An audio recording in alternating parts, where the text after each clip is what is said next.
What's up mga kapatid? Nagsimula na ang matinding paghahanda ng ating mga pambato sa weightlifting para sa nalalapit na Paris Olympics. Halos kakauwi lang ni Elrene Ando at John Ceniza galing sa kompetisyon. Pero wala nang panahon magpahinga kung gusto nila mag-uwi ng Olympic medal kagaya ng nauna sa kanila na si Heidelin Diaz. Nasa frontline ng balitang yan si John Aroa.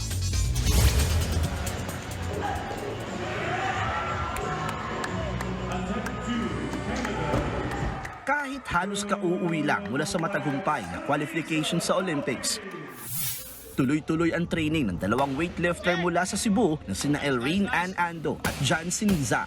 Dream come true para sa kanila ang makapasok sa Olympics. Lahat ng atleta pangarap na makarating sa Olympics. Grabe talaga ang aming pagsisikap. Naabot na talaga namin ang Olympics. Hindi ko alam. Nagulat na lang ako. Nandito na pala ako. Na-shock talaga ako at natuwa ng sobra.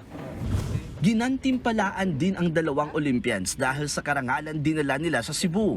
Makakatanggap sila pati na rin ang kanilang mga coach ng tig 200,000 pesos mula sa University of Cebu. Madaragdagan pa raw yan ng 1 milyong piso kung makakapag-uwi sila ng Olympic medal.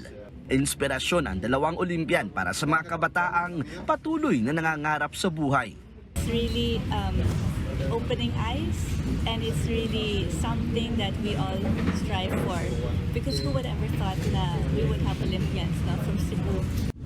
Kumpiyansa naman ang team ni Ando at Ceniza na magiging matagumpay din ang dalawa sa Olympics, lalo pat baon nila ang suporta ng mga taong naniniwala sa kanilang kakayahan.